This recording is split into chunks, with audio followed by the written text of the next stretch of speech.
Luke 10 verses 36 to 37. Which now of these three, thinkest thou, was neighbor unto him that fell among the thieves? And he said, He that shewed mercy on him. Then said Jesus unto him, Go, and do thou likewise.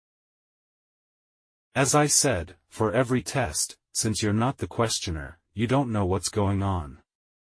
In fact, exams are different in primary school, secondary school and college. For example, you should take the TOEFL. In these tests, someone can always answer all the questions correctly and get a perfect score.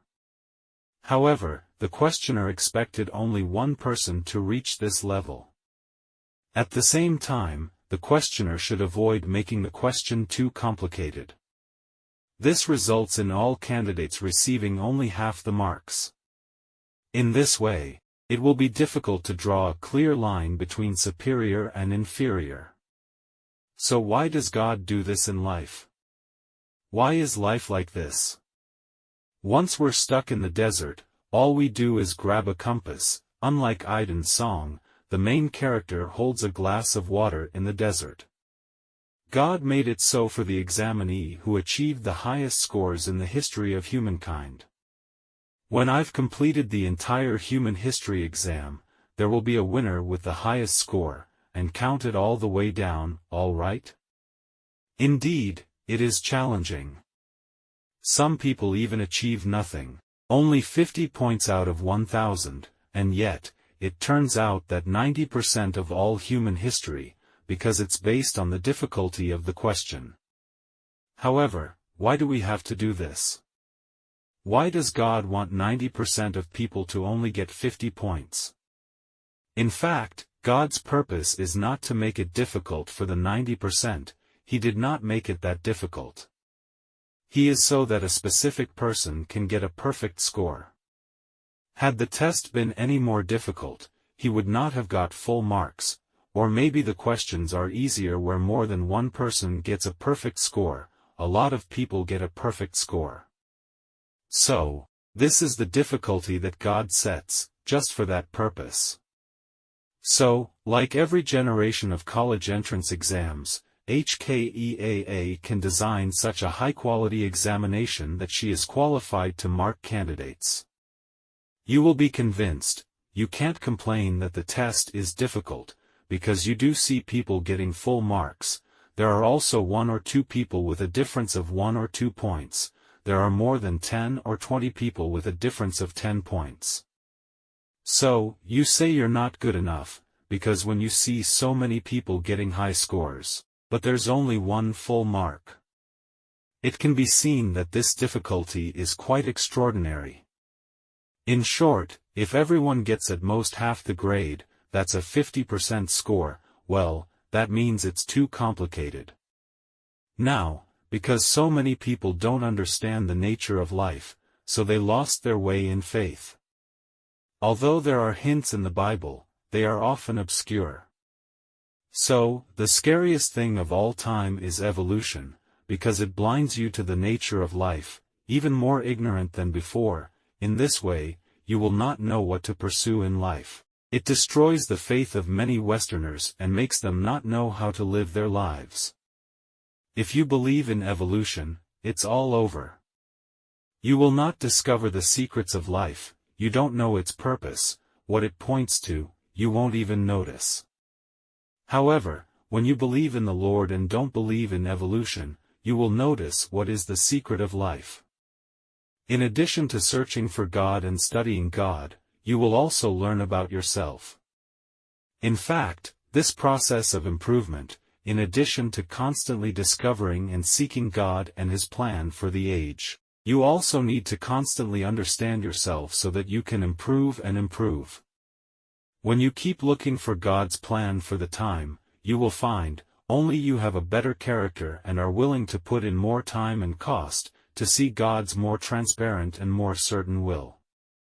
This is to love God with all your heart, with all your soul, with all your mind, with all your strength. The problem is if this compass is always pointing up, this, of course, represents the first commandment. Love God with all your heart, with all your soul, with all your mind, with all your strength. But if you only point to heaven, you don't have a role model to follow. However, God deliberately created Samaritans on earth.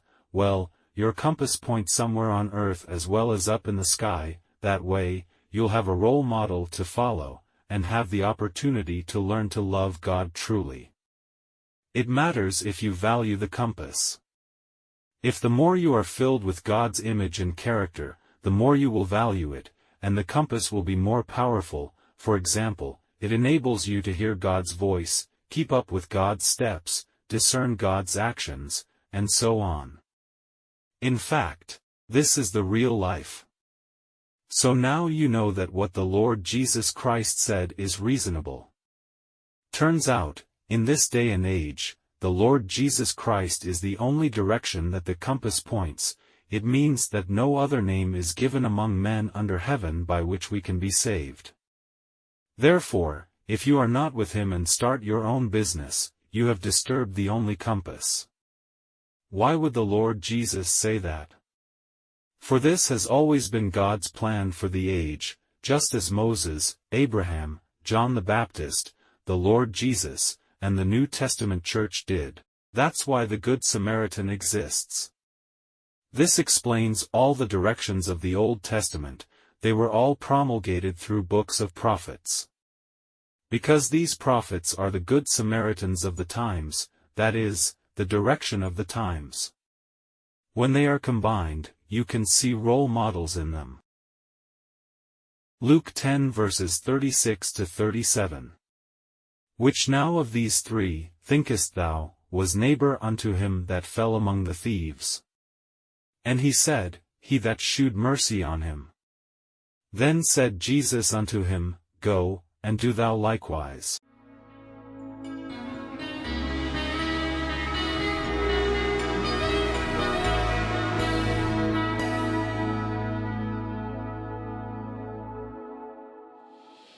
For the world is out of time, for the glory of the Lord's among us.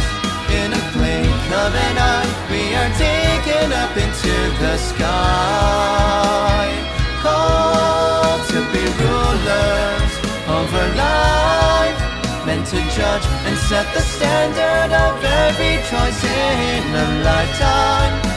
The world will end, but it will be our time. For the world is out of time, for the glory of the Lord's among us. In a blink of an eye, we are taken up into the sky, called to be rulers over life, meant to judge and set the standard of every choice in a lifetime. The world will end, but it will be our time. In a lifetime, the world will end, but it will be our time.